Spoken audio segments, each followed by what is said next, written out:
के लिए घूम रही है।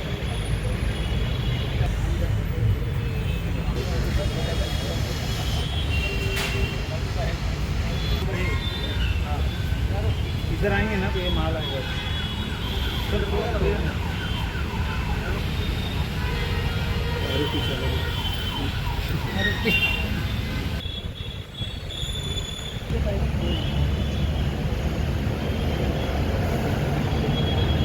रुक रुक रुक रुक।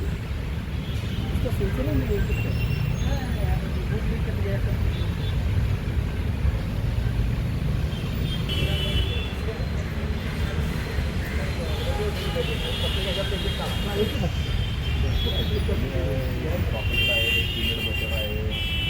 वाले न्यूट्रिशन वाले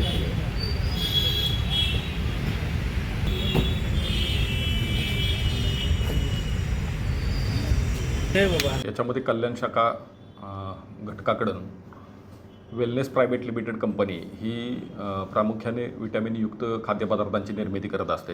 या खाद्यपदार्थांची एक्सपायरी डेट संपली असताना देखील एक व्यक्ती आहे तो अशा प्रकारचे खाद्य विक्री एक्सपायरी झाली असताना देखील विकत आहे अशी माहिती मिळालेली होती। त्या अनुषंगानं मिनी बाजारपेठ या ठिकाणी छापा कारवाई करण्यात आली। याच्यामध्ये त्या ठिकाणी अब्दुल करीम रईस खान यास ताब्यात घेतले असता त्यानं सदरचा माल हा भिवंडी येथून बिरबल राम बहादूर यादव याच्याकडून हा माल घेतले असल्याबाबतची माहिती प्राप्त झाली।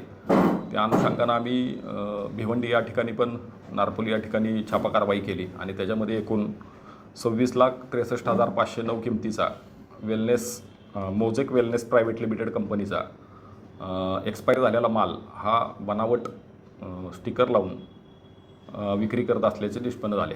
त्याप्रमाणे छापा कारवाई करून कारवाई करण्यात आलेली आहे। यामध्ये किती लोकांना अटक करण्यात आली आणि किती दिवसापासून हे सर्व खेळ सुरू होते? याच्यामध्ये 2 लोकांना अटक करण्यात आलेली आहे आणि हा साधारणपणे एक आमच्या माहितीनुसार प्राथमिक 6 महिन्यापासून विक्री करत असल्याची माहिती झालेली आहे। काय आवाहन करणार लोकांना सर? याच्यामध्ये जो आपण एखादा प्रोडक्ट घेतोय तो प्रोडक्ट नक्की त्याची एक्सपायरी डेट योग्य आहे किंवा त्याच्यावरती काही बनावट स्टिकर कोणी लावलेला आहे किंवा काही याबाबत खात्री करून लोकांनी अशा प्रकारचे खाद्यपदार्थ घ्यावेत। आता जप्त केलेला मला साधारण किती आहे? 26 लाख रुपयाचा